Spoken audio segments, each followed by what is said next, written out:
بسم اللہ الرحمن الرحیم. میں ہوں جویریہ اسلم اور آج میرے ساتھ موجود ہیں سر Ilyas Babar Awan. Currently, Sir Ilyas is working at National University of Modern Languages, Islamabad, and he's a young, renowned scholar, educationist, blogger, famous poet, writer, what not. Sir, Assalamu alaikum. کیسے ہیں آپ؟ جی وعلیکم السلام. مشورے بہت شکریہ آپ نے مجھے اپنے شو میں لائیو لیا. It's an honor for me. Yes, sir. Sir, since you're currently working in National University of Modern Languages, جسے نمل بھی کہا جاتا ہے, so نمل آپ کے لیے کیا ہے؟ نمل میرے لیے تالاب ہے جس میں اپنی مرضی سے تیرتا ہوں. نمل بالکل ایسے ہی ہے جیسے کسی پرندے کا گھونسلہ ہوتا ہے جہاں سے وہ اڑنا سیکھتا ہے، اور مجھ جیسے کچھ لوگوں کی خوش بختی ہوتی ہے کہ وہ اچھے اساتذہ سے پڑھ کے پھر اسی گھونسلے کی طرف واپس آتے ہیں. تو بالکل میری مادر گیتی ہے، میرا گھونسلہ ہے، میرا گھر ہے. وہیں سے میں نے سیکھا اور وہیں پہ مزید سیکھنے کی کوشش کر رہا ہوں اپنے تدریسی فرائض سر انجام دے کر. بالکل.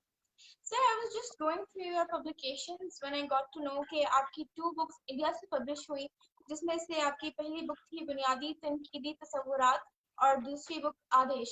سر پہلے تو اس پر روشنی ڈالیے گا کہ آدیش کا کیا معنی ہے، اینڈ سر اس کی کوئی خاص وجہ ہے کہ 2 بکس انڈیا سے پبلش کی گئیں؟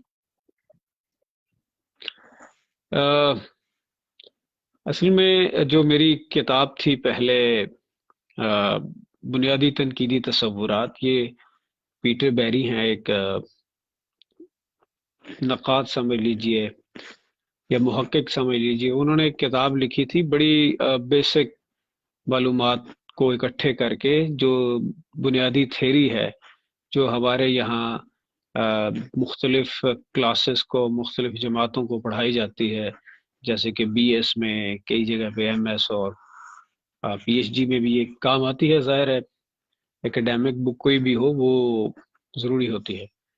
تو اس کا میں نے ترجمہ کیا جو یہاں پاکستان سے چھپا. تو پھر وہاں پہ ہمارے کچھ دوست ہیں، کیونکہ لکھاریوں کے دوست تو کہیں بھی ہو سکتے ہیں، تو انہوں نے مجھ سے رابطہ کیا کہ ہم آپ کی کتاب چھاپنا چاہتے ہیں. ڈاکٹر سجاد ہیں، علی گڑھ یونیورسٹی سے تعلق ہے ان کا.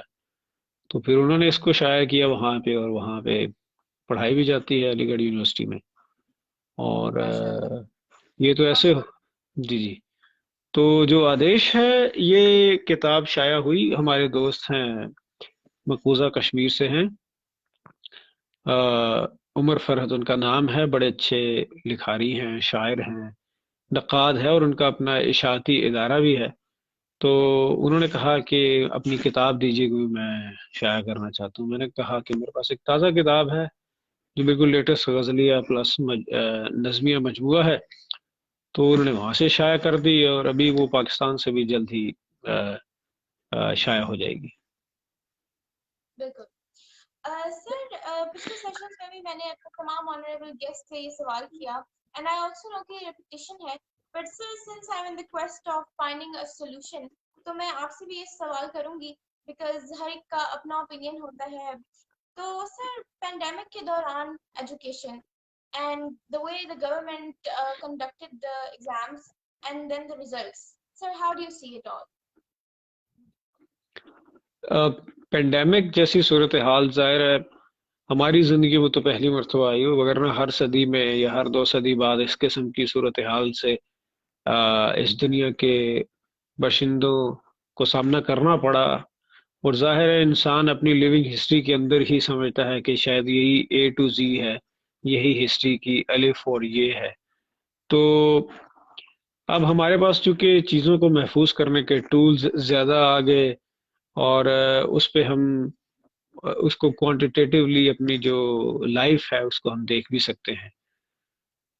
تو جو ایجوکیشن کا سسٹم ہے وہ بھی ظاہر ہے اس قسم کی صورتحال سے پہلی مرتبہ جو کہ ایک اب نارمل صورتحال تھی، غیر معمولی صورتحال تھی، اس سے اس کا سامنا ہوا.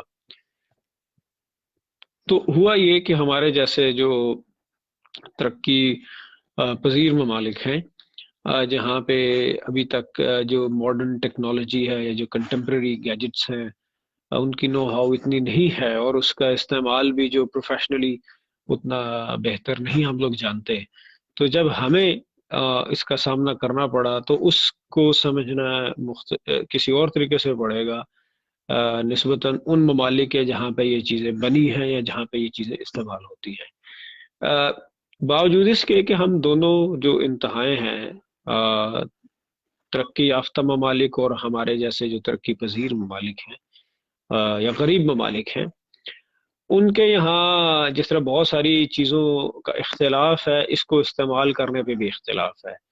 ایک تو ہماری پرسیپشن ہوتی ہے کہ ہم سمجھتے ہیں کہ جو ورڈ آف ماؤتھ ہے وہ بڑا سالڈ اور بڑا ساؤنڈ اور بڑا اتھینٹک ہوتا ہے. تو یہ ایک جنرل سی چیز ہے، جبکہ وہاں پہ کسی بھی چیز کو سائنٹیفکلی یا وہ جو ریشنل اپروچ رکھتے ہیں وہ اس طریقے سے چیزوں کو دیکھتے ہیں. لیکن لطف کی بات یہ ہے کہ پینڈیمک کے دوران وہاں کا بھی جو تعلیمی نظام ہے وہ بھی اسی طرح سے متاثر ہوا جس طریقے سے ہمارے یہاں پاکستان میں الحمدللہ صورتحال پینڈیمک کی اتنی سویر نہیں تھی، اس کے حالات اس طریقے سے نہیں تھے، تو لوگوں میں ایک لاابالی پن تھا اس وبا کو لے کے. اس کو ایکسیپٹ کرنے میں انہیں وقت لگا، اور ہمارے یہاں خوشی منائی گئی، اور خوشی چھٹیوں میں لوگوں نے اس طرح منائی کہ گھروں میں نہیں رہے، ملتے جلتے رہے. تو نظام تعلیم جو سا تھا جس کو تو مجھے پہلے نظام کہنے پہ بھی بڑا وہ لگ رہا ہے کہ کیا ہمارے یہاں کوئی نظام ہے. بہرحال جو بھی اس کی صورتحال ہے وہ اس کے لیے تیار نہیں تھا، اس کے لیے ہمارے پاس سسٹم نہیں تھا، اس کی اورینٹیشن نہیں تھی، اور اس کو ایگزیکیوٹ کرنے اور اس کے بعد میں جو چیزیں جن کا جو پرابلمس تھا یا جو ٹراما دونوں سائڈز کو فیس کرنا پڑا، اس کے لیے بھی ہم تیار نہیں تھے ان کی نسبت. تو بعض اوقات بعض جامعات میں تو نظام بیٹھ گیا، سسٹم بیٹھ گیا. بعض اوقات ہمارے ہاں جو سگنلز کے پرابلم ہے کچھ ایسے ریموٹ ایریاز یا دور دراز علاقوں میں، فار فلنگ ایریاز میں، وہاں پہ سگنلز کا پرابلم تھا، اور اس وجہ سے کچھ لوگوں نے اس کا فائدہ بھی اٹھایا کہ سگنلز کا بہانہ کر کے. میں آپ کو ایک بات بتاتا ہوں کہ ایک جس طریقے سے سی ایم ایس ہوتا ہے، کیمپس مینجمنٹ سسٹم، پھر ایل ایم ایس ہوتا ہے، جو اچھی یونیورسٹیز ہیں، اچھی یونیورسٹی سے مراد ہے کہ جن کی جو کنٹمپریری جو انوائرمنٹ ہے ایجوکیشن کو، اس سے ان کی نیگوسیشن رہتی ہے، کلچرل اور اکیڈمک نیگوسیشن، انہوں نے اس کو بہت زیادہ پہلے امبریس کیا ہوا تھا. تو وہ اس کو چلاتے بھی تھے. آپ کلاس میں آتے ہیں، آپ کی ملٹی میڈیا لگا ہوا ہے، آپ سی ایم ایس پہ کنیکٹڈ ہیں، آپ کلاس میں وہیں پہ جا کے اپنا لیپ ٹاپ لگاتے ہیں، اٹینڈنس لیتے ہیں، ان کو اسائنمنٹ دیتے ہیں، وہ کیلکولیٹ کرتا ہے، ریزلٹس بناتا ہے، وغیرہ وغیرہ. اب کچھ جامعات ایسی ہیں خاص طور پہ سرکاری جہاں پہ یہ سسٹم برائے نام ہی چل رہا ہے، وہاں کے ٹیچرز بھی اس طریقے سے ٹرین نہیں ہیں.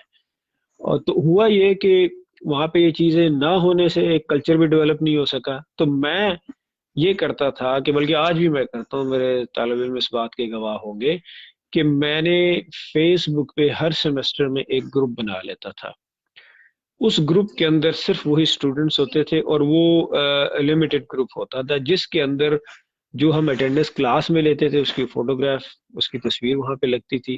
وہاں پہ میں ویڈیو شیئر کرتا تھا، وہاں پہ لنک شیئر کرتا تھا، اور بچوں کو میں یہ کہتا تھا کہ آپ، اور یہ پینڈیمک کے دوران مجھے اس کا اتنا فائدہ ہوا کہ پریزنٹیشنز تو آپ کی اس طریقے سے نہیں ہو سکتی تھی، تو میں انہیں کہتا تھا کہ آپ ویڈیوز بنائیں، اپنے ویڈیوز بنا کے اپلوڈ کریں. اب ہوتا یہ تھا کہ ظاہر ہے یہ کہیں پہ بھی بے شک لمیٹڈ ہو، کوئی بھی ڈاؤن لوڈ کر سکتا ہے، کوئی بھی دیکھ سکتا ہے، تو انہوں نے اپنا بیسٹ جو ہے وہ پرفارم کیا اور اتنی زبردست انہوں نے پریزنٹیشنز دی. تو اب اس سسٹم کا الٹرنیٹیو موجود ہے ہمارے پاس، جو سی ایم ایس لاکھوں روپے دے کے آپ کا بناتے ہیں، ایل ایم ایس جو اتنا سمجھ لے کہ مشکل ایک اس کو آپریٹ کرنا اتنا مشکل ہے. تو میں یہ بتا رہا ہوں کہ ہم نے اس سے میں نے کیسے فائدہ اٹھایا. میں پچھلے کئی برس سے ایسے یوز کر رہا ہوں، اور جب سیمسٹر اینڈ ہوتا ہے تو میں گروپ چھوڑ دیتا ہوں، اور میں اس میں اپنے ایچ او ڈی کو بھی بیچ میں ایڈ کرتا ہوں کہ وہ بھی ہماری ایکٹیویٹیز کو دیکھتے رہیں، پیورلی اکیڈیمک ہو. تو بتانے کا یہ مقصد ہے کہ یہ آپ پہ ڈیپینڈ کرتا ہے کہ آپ کس قسم کے انوائرمنٹ سے اپنے آپ کو فرینڈلی فیل کرتے ہیں اور اس کو یوٹیلائز کیسے کرتے ہیں. تو ہمارے یہاں سسٹم میں مسائل تھے، خاص طور پہ شروع کے جو 6-8 ماہ تھے، اس کے بعد تھوڑا تھوڑا ہم نے سیکھنا شروع کیا، اور جب ہمیں تھوڑا بہت سیکھنا ہوا تو کلاسز کھل گئی. تو بس ایسی نظام چل رہا ہے جس طرح ہمارے ملک کی معیشت چل رہی ہے. جی. اور کمپلسری سبجیکٹس میں بچوں کو ٹیسٹ نہ کرنا کس حد تک درست تھا، اور اگر یہ نہ کیا جاتا so in your view what could be an alternative to this؟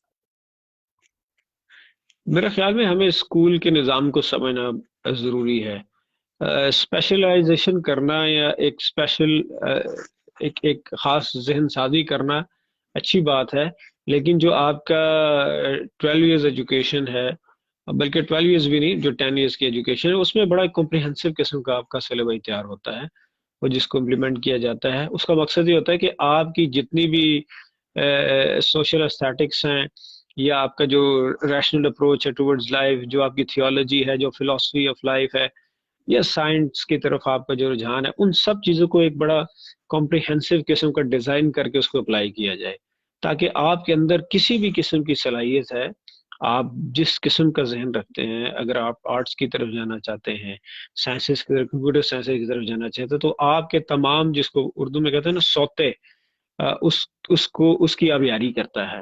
تو ہم جب اس ایج میں ہو جاتے ہیں 16-17 سال میں، کہ ہمیں اب چوائس کی آزادی ہو جاتی ہے کہ میری جو شخصیت ہے اس میں جو ادب ہے وہ غالب رہا، وہ حاوی رہا، تو مجھے ادب کی طرف جانا چاہیے. کوئی شخص کہتا ہے کہ جب میں انجینئرنگ کی طرف زیادہ میرا رجحان تھا، میں جہازوں کو پڑھتا تھا، میں مشینوں کو کھول لیتا تھا. اب اس میں سے کچھ چیزیں ایسی ہیں جو جو انسانی جو جمالیات ہیں اس کی نشو و نما کے لیے ہوتی ہے. تو اگر آپ صرف لازمی مطلب جو سائنسز کے سبجیکٹس کا امتحان لیتے ہیں، تو آپ ہماری یا ہمارے بچوں کی زندگیوں میں سے ایک بہت بڑا جمالیاتی حصہ نکال رہے ہیں. ظاہر ہے وہ اکیڈمکس کی سطح پہ پڑھ رہے تھے، لیکن باوجود ہے کہ وہ چیزیں، وہ کہانیاں، وہ جو فنومیننز ہوتے تھے آپ کی زندگی پہ اثر انداز ہوتے ہیں، اور وہ آگے چل کے آپ کو ایک بہتر انسان بناتے ہیں. میرا خیال ہے کہ لیا جا سکتا تھا. آگے چل کے میں آپ کو اس پہ بھی بات کریں گے، پیپر سیٹنگ اور وغیرہ اور مارکس کی.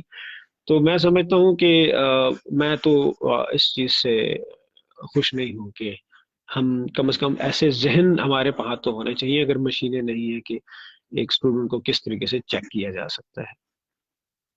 بالکل. جی. سر سیئنگ یور پروفائل، ماشاء اللہ، blog writing, poetry, promising career. Sir, how do you manage all this and how would you guide the youth and the students؟ کیونکہ ہمارے سسٹم میں تو یونیورسٹی لیول تک پہنچنے کے باوجود بھی اسٹوڈنٹس کو اپنی فیلڈ کا ہی آئیڈیا نہیں ہوتا. So sir, how do you guide students like me؟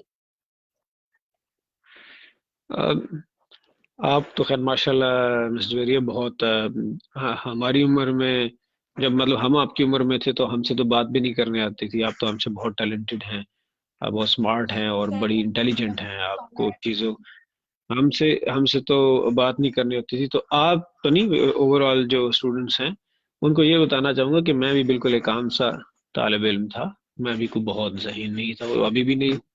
اور ہم لوگ بھی لیکن ہمارے یہاں یہ تھا کہ ہم ایک اساتذہ کے ساتھ ایک مربیانہ تعلق ہوتا تھا. ہم انہیں اپنا مربی سمجھتے تھے. استاد صرف مکینک نہیں ہوتا، یقیناً ہوتا ہے، لیکن وہ صرف مکینک نہیں ہوتا، وہ آپ کا مرشد ہوتا ہے. ہم تو اپنے اساتذہ کو مرشد کہتے ہیں. کہ ہماری زندگی میں اگر چند فیصد بھی کوئی اچھائی ہے تو وہ اساتذہ کی نسبت سے آئی ہے، ان سے تعلق کی وجہ سے، ان سے محبت کی وجہ سے آئی ہے. تو جہاں تک ٹائم مینجمنٹ کی بات ہے، تو کہ جو لوگ مجھے جانتے ہیں، میں اس معاملے میں بہت ہی نالائق ہوں. میں چیزوں کو مینیج نہیں کرنا جانتا، اور شاید یہی میری خوبی بھی ہے، یا اسی وجہ سے میں بہت ساری چیزیں کر جاتا ہوں. اگر میں بہت زیادہ کیلکولیشن کرنا شروع کروں تو ممکن ہے مجھ سے کوئی کام بھی نہ ہو. تو میں نے اپنے پی ایچ ڈی تھیسس کے دوران 3 کتابیں لکھ دی. اب میں ابھی سوچتا ہوں کہ لوگ تھیسس مکمل کر رہے ہوتے ہیں، اور میں نے 3 بکس لکھ دی. تو شاید اسی وجہ سے تھا کہ میں بہت زیادہ اس کے بارے میں کیلکولیشن نہیں کرتا. بس جیسے زندگی چل رہی ہے، یہ اچھے لوگوں کی نشانی نہیں ہے جو میں اپنے بارے میں بتا رہا ہوں. اچھے لوگ بڑے زندگی کو لے کے چلتے ہیں کہ ان کی پرائیورٹیز ہوتی ہیں.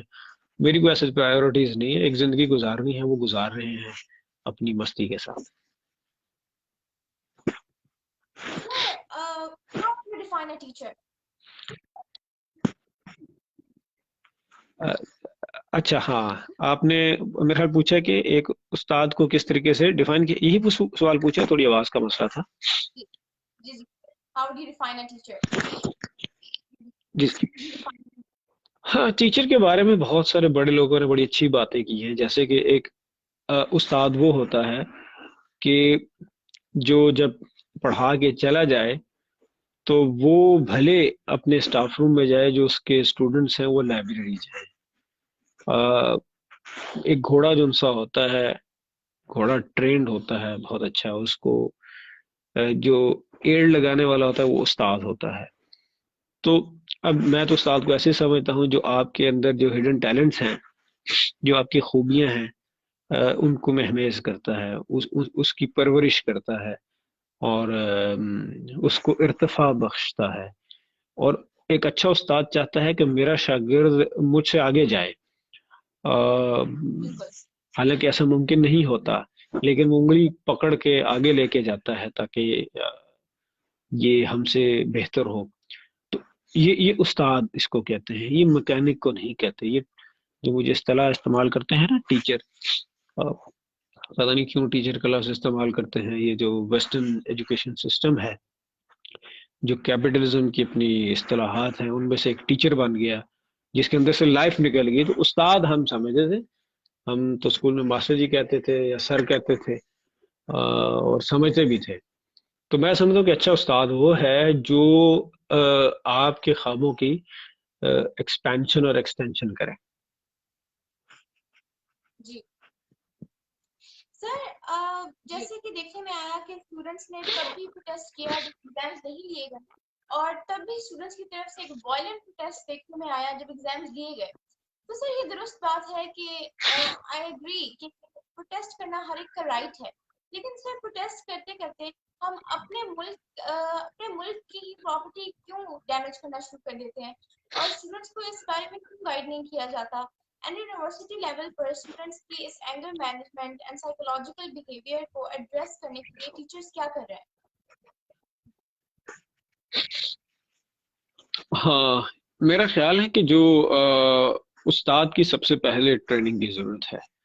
ہمارے یہاں ایم اے کرنے یا ایم ایس کرنے کے بعد استاد بن جانا یا ٹیچر بن جانا یا لیکچرر بن جانا ایک نارمل بات ہے. حالانکہ اس کو جو پروفیشنل تعلیم کی شدید ضرورت ہوتی ہے کہ آپ نے بطور استاد، کیونکہ آپ کو نفسیات بھی پڑھائی جاتی ہے. مثلا میں نے بی ایڈ بھی کیا، ایم ایڈ بھی کیا، اور پوسٹ گریجویٹ ڈپلوما بھی کیا professional ethics and teaching methodologies میں. تو میں نے مطلب اتنی ساری یہ ڈگریاں لے کے مجھے یہ سمجھ آئی کہ پیپر کو کیسے بنایا جاتا ہے. کلاس میں اسٹریس مینجمنٹ ہے یا کاؤنسلنگ ہے یا جو بچوں کو کیسے. میں اس سے پہلے میری اور قسم کی شخصیت تھی، میں بڑا اینگری ینگ مین، اس وقت بھی خیر ینگ ہی تھا اور ابھی بھی ہوں، اینگری ینگ مین کہلاتا تھا. لیکن پھر میری زندگی میں بہت ساری میں نے چیزیں سیکھی کہ جو آپ کا غصہ ہوتا ہے یہ ایک ڈیفینسو شیلڈ ہوتی ہے، آپ اپنی خامیاں چھپاتے ہیں. تو جتنا ہنسمکھ آدمی ہوگا، ویسٹ میں آپ لوگوں کی کلاسز کو دیکھیں، یوٹیوب پہ پڑی ہوئی ہیں، وہ اتنا کلاس کے اندر گپ شپ ہو رہی ہوتی ہے، کہے لگ رہے ہوتے ہیں. اور ہمارے یہاں ایسے ہی ہوتا ہے یونیورسٹیوں کے اندر بھی، جیسے آپ اسکول میں پھر رہے ہیں. ایسا ماحول نہیں ہونا چاہیے. گرون اپ پیپل کے ساتھ آپ جو ان کو انگیج کرتے ہیں اس کے کچھ اور اسٹیٹکس اور ایڈیگیٹس ہوتے ہیں. اب رہی بات پروٹیسٹ کی، دیکھیے پروٹیسٹ کو دیکھنا پڑے گا. پروٹیسٹ ہے کیا؟ پروٹیسٹ ایک ریزلٹ، ایک اینڈ پروڈکٹ ہے. جو پروٹیسٹ ہے وہ ایک اینڈ پروڈکٹ ہے، اس سے پہلے وہ ایک کچھ پروسیسز سے گزرتا ہے. اب ایک جو پروڈکٹ ہے جب وہ پروسیس سے نہیں گزرے گی تو وہ ایک اچھی شکل صورت میں نہیں ہوگی. پروٹیسٹ کو بری بات نہیں ہے، لیکن اس کے لیے آپ کو ایک ڈیموکریٹک پروسیس سے گزارنا پڑے گا. اب جب آپ ایک ڈیموکریٹک پروسیس آپ کی جامعات میں نہیں ہے، آپ کے اسکولوں کالجز میں نہیں ہے، اور لوگوں کو فہم بھی نہیں ہے. ہمارے یہاں جو ڈیموکریسی ہے یہ پتہ نہیں کیا چیز ہے، لوگوں کو اس کی فہم ہی نہیں ہے، لوگوں کو معلوم ہی نہیں ہے کہ ہم اپنے رائٹس کو کس طریقے سے منوا سکیں. اور چونکہ ہماری جو پرائیورٹیز ہیں وہ سیلف تک ہیں یا ہمارے گھر تک ہیں، تو جب بچوں کو ٹرین نہیں کیا جائے گا سیاسیات سے، اپنے رائٹس کو بتایا نہیں جائے گا، تو وہ استعمال ہوں گے. ان کو استعمال کرتی ہیں پولیٹیکل پارٹیز، اور ہماری جو انکلوڈنگ می جو ہم لوگ ہیں یہ بڑے انسنٹ ہیں، ہمیں ایزیلی جی یوز کیا جا سکتا ہے جی خواب دکھا کے. تو میرا خیال ہے، میں سوچتا ہوں کہ پاکستان دنیا کی وہ واحد قوم ہے جسے سب سے زیادہ دھوکہ دیا گیا ہے پاکستانیوں کو خوابوں کی بنا پر.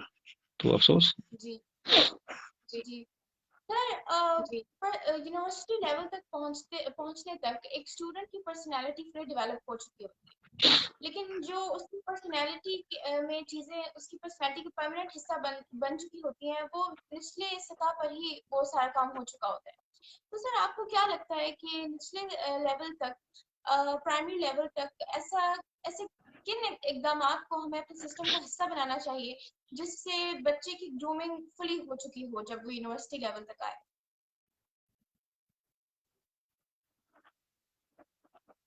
اچھا، وہ میں ایک سوال پڑھنا شروع ہو گیا. میرا خیال آپ نے بات کی کہ جو I'm really sorry کہ بچے جب یونیورسٹی میں آ جاتے ہیں تو کیوں ریپیٹ کیجیے گا؟ ان کی سوری، میں وہ پرسنالٹی سوال پڑھنا شروع ہو گیا نیچے کسی بچے سے. ان کی پرسنالٹی جو ہے کمپلیٹ ہو چکی ہوتی ہے، لیکن جو چیزیں ان کی پرسنالٹی کا پرماننٹ حصہ بن چکی ہوتی ہیں وہ پرائمری لیول سے ہی ہو چکا ہوتا ہے سارا کام. تو ایسے کون سے اقدامات کو ہمیں اپنے سسٹم کا حصہ بنانا چاہیے جس سے ایک اسٹوڈنٹ فلی گرومڈ ہو کر یونیورسٹی لیول تک پہنچ سکے؟ اچھا، اس سوال کو آپ ایسے سمجھیے کہ آپ سب کو معلوم ہوگا کہ پاکستان دنیا میں سب سے زیادہ چیریٹی دینے والا ملک ہے. یہ تو ہو گیا ایک جی پرسپیکٹو. اس کا دوسرا پرسپیکٹو یہ ہے کہ پاکستان میں دنیا میں سب سے زیادہ چیریٹی لینے والے لوگ ہیں. یعنی ہمارے یہاں غربت ہے، ہمارے یہاں ایسے لوگ موجود ہیں جن کو چیریٹی کی ضرورت ہے. تو ہم چیزوں کو، ہماری تربیت اس طریقے سے ہوئی ہوتی ہے کہ ہم چیزوں کو صرف اس کا ایک اینگل دیکھتے ہیں کہ یہ ایسے ہے. مثلا ایک شخصیت ہے، وہ جو نفسیات ہے، جو کہ میرا فیورٹ مضمون ہے، سائیکو انالیسس. فرائڈ اور لکان، یہ دونوں میرے پسندیدہ ہیں. میں یہ کام بڑے شوق سے کرتا ہوں، اس پہ میں لکھتا بھی ہوں، تو اس کو بھی پڑھیں. لیکن جو میں سمجھتا ہوں کہ ہمیں چیزوں کو یہ دیکھنا چاہیے کہ ہمارے یہاں جو اینگر ہے، ہمارے یہاں جو شخصیت کے اندر ایک خلا ہے، اس کی وجوہات کیا ہے. میں نے جس طرح پہلے عرض کیا کہ ہم ایک شخص کے طور پہ ایک ایک سوسائٹی کے ریپرزنٹیٹیو ہوتے ہیں. مثلا آپ کسی ایک انڈیویجول کو اٹھا کے دیکھ لیں کہ اس کو ایک ریپرزنٹیٹیو ہونا چاہیے، ٹرو ریپرزنٹیٹیو. اب ہمارے یہاں مسئلہ یہ ہے کہ جو پوسٹ کولونیل سوسائٹیز، خاص طور پہ سب کانٹیننٹ کے لوگوں کا مسئلہ ہے، وہ یہی ہے کہ ہمارے پاس ایک ایسا شیلٹر ہی نہیں ہے جس کو کلچرل شیلٹر کہتے ہیں، جو ہماری جو دبی ہوئی خواہشات کو باقاعدہ طور پہ اس کو نرش نہیں کرتا. مثلا آپ کے یہاں میلے نہیں ہوتے. یہ جو جدید عمارت سازی ہے شہروں میں، بڑے جو چھوٹے چھوٹے گراؤنڈ سے وہ ختم ہو گئے. اب جب آپ نہیں ہوں گے تو آپ ماڈرن گیجٹس کے ساتھ ہی کھیلتے رہیں گے. آپ کے کسی زمانے میں جب آپ کھانا بناتے تھے تو تھوڑا شوربہ زیادہ کر دیتے تھے، پڑوسیوں کے گھر بھجوا دیں. ابھی ایسا نہیں ہوتا. گلی محلے میں ہم ریڑے بھگاتے ہوتے تھے، ٹائر کے ساتھ کھیلتے ہوتے تھے. ابھی ایسا نہیں ہوتا ہے، کیونکہ ابھی آپ کے اندر جو ایک سماجی تفاوت ہے، سماجی فرق ہے، اس نے آپ کو آئسولیٹ کر دیا ہے. جب اس آئسولیشن کا شکار ہوتے ہیں تو اس کا مطلب ہے کہ آپ اس کے ذہن کے اوپر ایک خول چڑھا دیتے ہیں، بچے کے اوپر، کہ آپ اس طریقے سے بالکل نہیں ہیں، بھلے معاشی طور پہ ہو، بھلے مذہبی طور پہ ہو، بھلے تعلیمی فرق ہو. ٹھیک ہے؟ تو جس ملک میں اتنے نظام ہو، جس ملک میں ازمز ہو، کوئی نیشنلزم نہ ہو، جس ملک میں انڈیجنس نیریٹو لا موجود ہو، تو ہم نے چین سے بھی چیزوں کو لینا ہے، ہم نے ترکی سے بھی لینا ہے، ہم نے انڈیا سے بھی لینا ہے. بڑی ہائیبرڈ قسم کی، اسٹرینج ہائیبرڈ قسم کی اسپیشی ڈیولپ ہو جائے گی، اور الحمدللہ ہم ایسے ہی ہیں.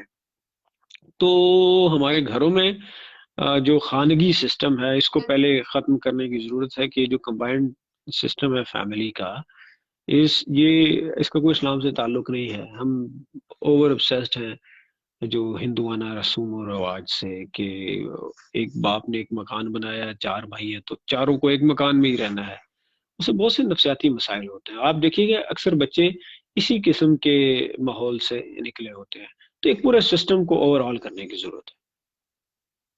بالکل سر، امتحانات اور انٹرویوز کو شفاف اور قابل اعتماد کیسے بنایا جا سکتا ہے تاکہ بار بار الگ الگ انٹرنس ایگزامز نہ لینے پڑے؟ کیونکہ سر اس سے پیسہ، وقت، صحت سب کچھ اثر انداز ہوتا ہے. تو آپ کیا سجیسٹ کریں گے؟ شروع میں آپ کی آواز کم آئی، لیکن میرا خیال ہے کہ آپ یہ انٹری ٹیسٹ کی بات کر رہی تھی، یا جی مختلف سر، میں قسم کہہ کے رہی تھی جو کہ گیٹ نیٹ اور امتحانات، اس قسم کے ٹیسٹ ہوتے ہیں. جی میں کہہ رہی تھی کہ امتحانات اور انٹرویوز کو شفاف اور قابل اعتماد کیسے بنایا جا سکتا ہے؟ جی ہاں، یہ سب سے اہم سوال ہے آپ کا. اس کو مجھے تھوڑا سا سوچنا پڑے گا کہ کیسے کیا جا سکتا ہے. میرا خیال ہے کہ ہمارا کوئی بھی ادارہ شفاف نہیں ہے، کوئی بھی نظام شفاف نہیں ہے، اور دنیا میں ایسا ہی ہوتا ہے. دنیا کا کوئی بھی نظام شفاف نہیں ہوتا. آپ کے قانون کے اندر ہی ایک کو تھوڑی سی پولیٹیکل بات ہو جائے گی کہ ایک جگہ نسلا ٹاور کو گرانے کا حکم دے دیا گیا ہے اور کسی اور جگہ پہ اکاموڈیٹ کیا جاتا ہے. تو اب جس نظام کی، جس قانون کے اندر جو طبقاتی نظام ہو، اس کے اندر شفافیت نہ ہو تو دیگر چیزوں پہ تو ہو ہی نہیں سکتا. جب تک کہ کوئی ایسا سسٹم ڈیزائن نہیں کیا جائے گا جو اس کو چیک اینڈ بیلنس نہ کر سکے. حیرت کی بات ہے کہ لوگوں کو یہ بھی نہیں پتا. پچھلے دنوں میں نے پڑھا کہ پنجاب یونیورسٹی کے اندر پی ایچ ڈی کے انرولمنٹ کے لیے جو کینڈیڈیٹس ہیں وہ سب کے سب فیل ہو گئے. اس کا مطلب یہ نہیں کہ وہ فیل ہو گئے اسٹوڈنٹس، اس کا مطلب یہ تھا کہ جو پیپر بنانے والے تھے، حالانکہ جو لوگ ایم فل یا پی ایچ ڈی کے پیپر سے گزرتے ہیں وہ کوئی 2+2=4 نہیں ہوتا. وہ تو کوالٹیٹیو چیز ہوتی ہے جو آپ کے ذہن کو، اس میں تو فیل ہونے کی کوئی بات ہی نہیں ہو سکتی. اس میں تو ایک میرٹ بنتا ہے، جو شروع کے لوگ ہیں آپ نے ان کو ایڈمیشن دینا ہے. تو یہ کوشچن کر رہا ہے ان لوگوں کو جنہوں نے وہ پیپر بنایا، جو اس نظام اور اس کی آؤٹ کم سے آگاہ ہی نہیں تھے، جن کو پیپر ہی بنانا نہیں آتا تھا، جن کو میرٹ سازی کا علم ہی نہیں تھا. مطلب یہ تو کوئی چیز نہیں نا، آپ نے پروڈیوس کرنے ہیں. جو ٹاپ پہ لوگ ہوں گے وہ آپ ان کو بلائے. اگر آپ نے رکھے ہوئے کہ جی ہم نے 80% کو ہی لینا ہے، تو آپ کو یہ کس نے کہا کہ آپ نے 80% لینا ہے؟ جب آپ کی اینڈ پروڈکٹ ہی 60% آ رہی ہے، 70% آ رہی ہے، تو آپ نے انہیں کو لے کے جانا ہے. جب آپ کا، اور وہ آپ ہی کے اسٹوڈنٹس ہیں پورے پاکستان میں، تو یہ کچھ چیزیں پولیٹیکلی کی جاتی ہیں، اس کے پیچھے پالیٹکس انوالو ہوتی ہے. جس طریقے سے نیریٹو ڈیولپ کیا جاتا ہے، کنسٹرکٹ کیا جاتا ہے، اور اس کو اپلائی کیا جاتا ہے کیپٹل اکانومی کے اوپر یا کیپٹل ڈیموکریسی کے اوپر، بالکل ایسے ہی ایجوکیشن سسٹم بھی ہے جو ہماری ڈیموکریسی کی مثال ہے، جس کے بیک ڈراپ جو ہے وہ پولیٹیکلٹی ہے، پالیٹکس ہے. تو ہمارے ہاں جو پولیٹیکل جو جو جو سیگریگیشن ہے یا جو ڈویژن ہے، یہ بڑی بڑی خطرناک ہے. اس کو نپٹنا پڑے گا. بالکل سر، ہمارے سسٹم میں، یا اگر آپ اوور آل بھی دیکھیں، اسٹوڈنٹس کی اکیڈیمک پرفارمنس کا اس کی پرسنالٹی پر ریفلیکٹ ہونا کتنا ضروری ہے؟ ہاں، میرا اچھا ایسے ضروری بھی نہیں ہے. ضروری اس وجہ سے بھی نہیں ہے کہ آپ نے گلجی کا نام سنا ہوگا. گلجی بہت زبردست آرٹسٹ تھے. سادگین کا نام سنا ہوگا، یا ان کا نام سنا ہوگا، جان ایلیا کا نام سنا ہوگا، ان کا کیا نام، ساغر صدیقی کو سنا ہوگا. اب میں ان کو ایکڈیمک سے نہیں جوڑ رہا ہوں، لیکن اپنی اپنی جو ان کی جانرا تھی اس کے وہ پروفیشنل لوگ تھے. اب آپ جو وہ شعر کہہ رہا ہے یا جو وہ سٹروکس جو گلجی جو چیز بنا رہے ہیں، اگر آپ ان سے ملیں یا ان کے آرٹ کو دیکھیں تو آپ کو زمین آسمان کا فرق لگے گا.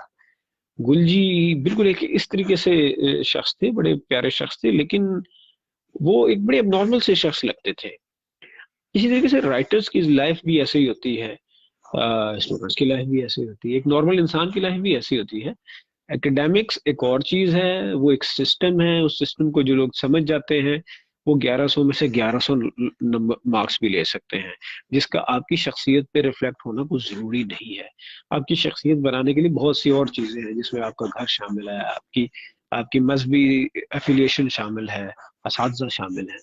تو میرا نہیں خیال کہ وہ ضروری ہو کہ آپ کے جو ایکڈیمکس یا وہ جو آپ کی جو ایکڈیمک لائف ہے وہ ریفلیکٹ ہو رہی ہو، آپ کی آپ کی جو روٹس ہے نا، جو آپ کا کلچر ہے، وہ کم از کم ریفلیکٹ ہونا چاہیے۔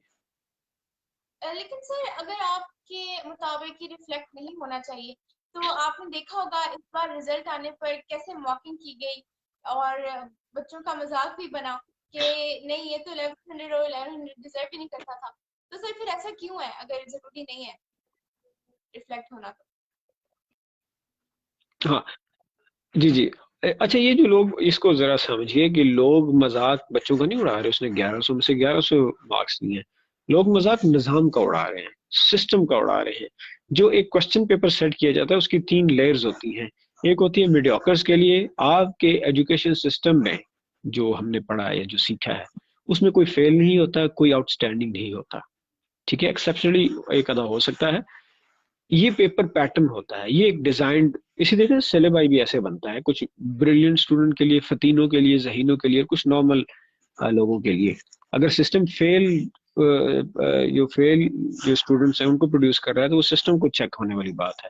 اسی طریقے سے اگر اس میں غیر معمولی بچے پائے جا رہے ہیں تو اس کا مطلب یہ نہیں کہ غیر معمولی ہوں، وہ سسٹم کو آگاہ ہو گئے ہیں کوچنگ کر کے، اور اس طریقے سے انہوں نے مارکس لے لیے، اور یہ نظام پہ ہنسا جا رہا ہے کہ پیپر کیسے اس طریقے سے بنے کہ 1100 میں سے 1100 مارکس آ گئے۔ ایسا ممکن نہیں ہے، اس کا بنیادی ایتھکس جو سی ہے نا، ایجوکیشن ایتھکس، اس کے خلاف ہے۔ آپ نے پیپر ذہین لوگوں ہی یا فتین لوگوں کے لیے ہی ڈیزائن کیا، اس میں ان لوگوں کی پرسنٹیج بہت تھوڑی تھی جو جو جو کوانٹٹی کے حساب سے بہت زیادہ ہیں۔ تو آپ ایک پریویلیجڈ کلاس پروڈیوس کر رہے ہیں، اور آپ نہ چاہتے ہوئے بھی مارکس جو 1000 ابو کے ہیں اور جو 1000 لیس ہیں، ابھی اس طرح نہیں بات ہوتی آپ کی کتنے مارکس، آپ کہتے ہیں 1000 ابو 1000 لیس، تو اب یہ آپ یس ایک مستقبل کے لیے ایک بہت بڑی اکثریت کو کھو رہے ہیں۔ سر موسٹلی یونیورسٹی لیول پر یہ دیکھنے میں آتا ہے کہ ٹیچر اور اسٹوڈنٹ کا ایج ڈفرنس زیادہ نہیں ہوتا، تو کیونکہ you are also working at university level sir, تو آپ ٹیچر اسٹوڈنٹ ریلیشن کو کس طرح دیکھتے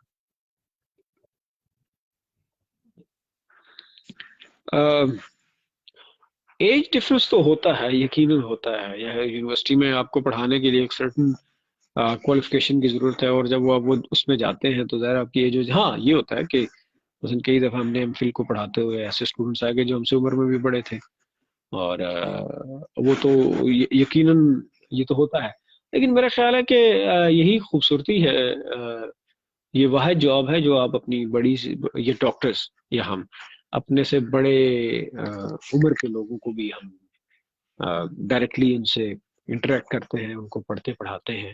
بنیادی فرق ایج کا نہیں ہوتا، بنیادی فرق میرا خیال ہے کہ تعلیم کا بھی نہیں ہوتا، بنیادی فرق تجربے کا۔ پڑھانے والے ہیں ان کا بڑا ڈائیورس قسم کا ایکسپیرینس ہوتا ہے، اگر وہ اچھے استاد ہیں تو وہ اس کو اپلائی کرتے ہیں، اور جو موسٹلی جو لیٹر ایج میں لوگ پڑھنے آتے ہیں ان کی پرائیورٹیز میرا خیال ہے کہ تعلیم سے زیادہ جاب اورینٹڈ ہوتی ہیں ان کی جو پرائورٹیز ہے۔ تو یہ خیر ایک بڑی لمبی بحث ہے۔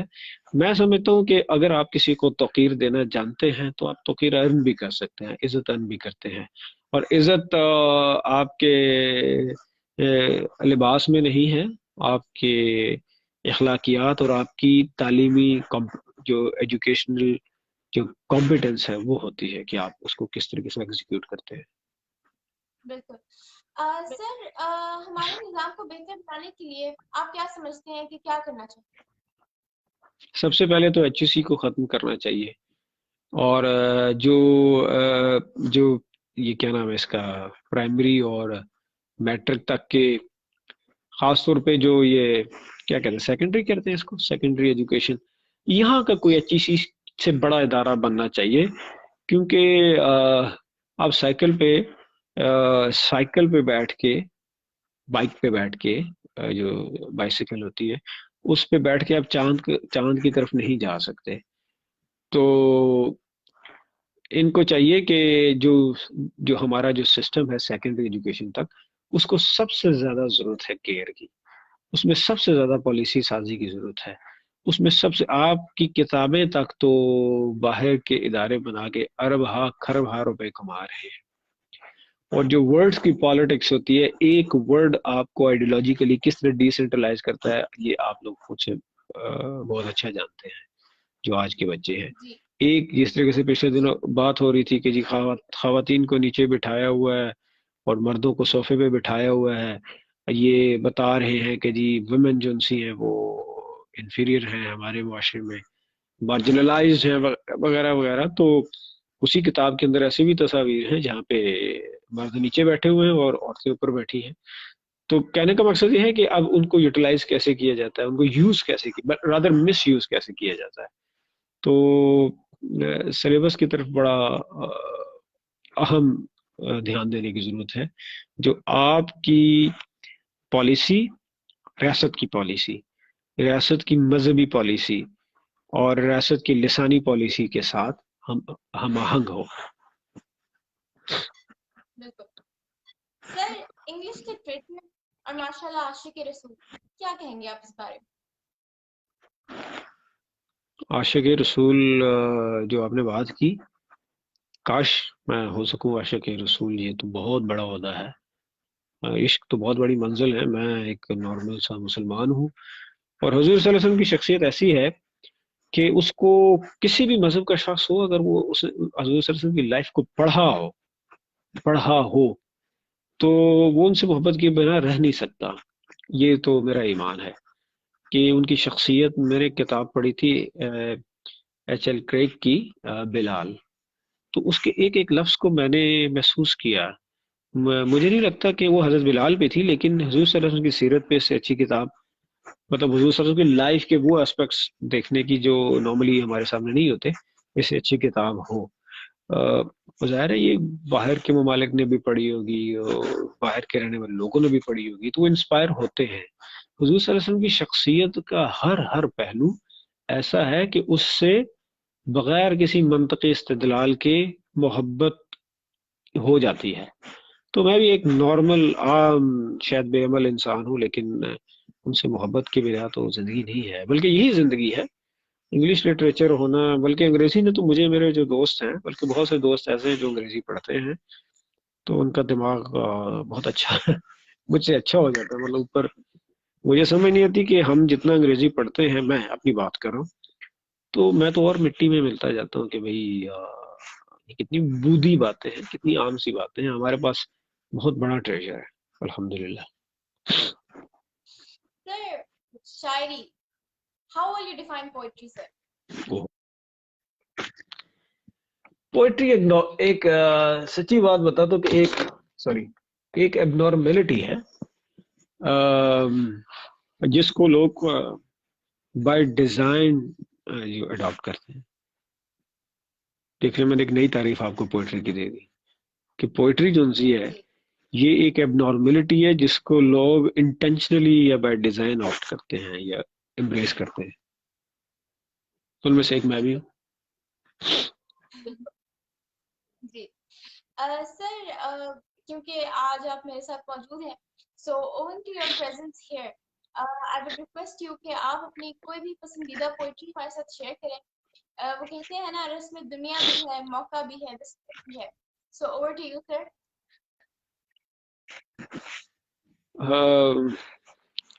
اچھا، بہت شکریہ آپ کا. لیکن مجھے کچھ یاد نہیں ہوتا، اپنی کوئی چیز مجھے یاد نہیں ہوتی. لیکن مجھے شاید ایک غزل یاد ہو، اپنا اپنا دکھ بتلانا ہوتا ہے، اپنا اپنا دکھ بتلانا ہوتا ہے، مٹی سے تصویر میں آنا ہوتا ہے، اور میری صبح ذرا کچھ دیر سے ہوتی ہے، میری صبح ذرا کچھ دیر سے ہوتی ہے، مجھے کسی کو خواب سنانا ہوتا ہے، اور ایک